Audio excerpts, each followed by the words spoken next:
mwavutse muri liberation cyangwa ikimara kuba gatoya abenshi hafi mwese mwebwe rero urubyiruko mwebwe mukiri bato mufite kubifatira aho mubisanze ubu navuga ko igihe ni icyanyu ni mwebwe turiho tureba ubu twebwe turabyina tuvamo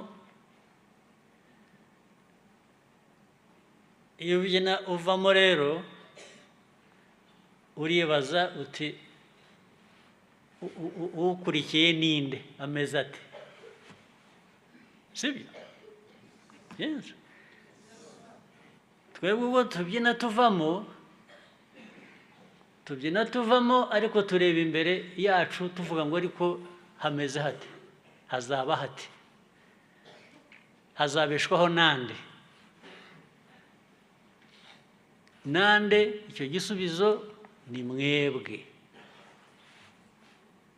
mwabyanga mwabikunda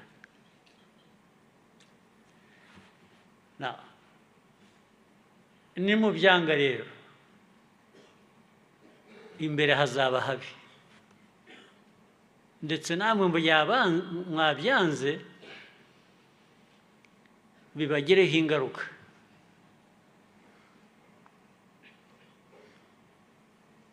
kubikunda ni mwe mu bifitemo inyungu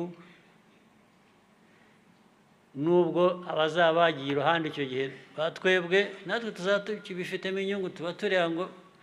aba bana bacu tubasize he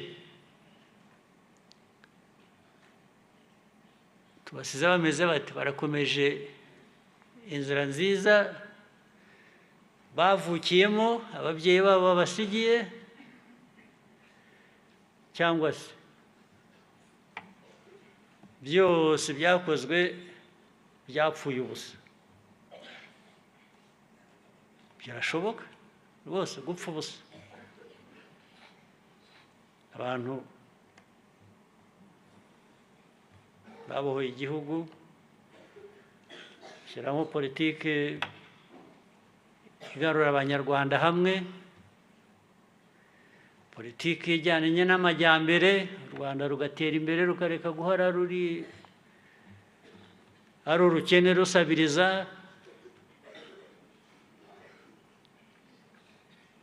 byinshi ubu se mwebwe muzabireka bigire bityo bibagwe hejuru ntimuzabikore rwose ndabasabye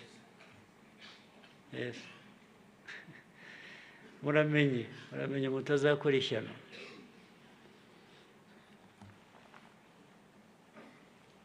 isi kandi niko ihora iteye isi izana ibyayo izana ibyiza ndetse kenshi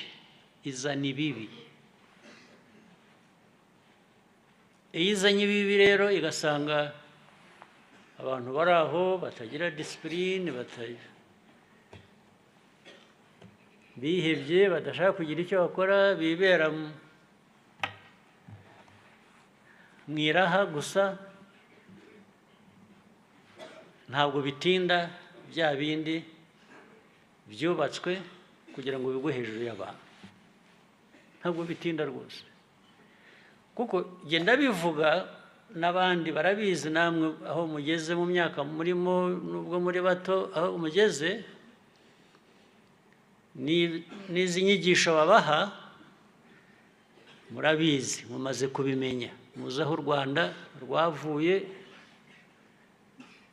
aho rwavuye aho rugeze n'ukuntu byashobotse kubera ko ibintu byinshi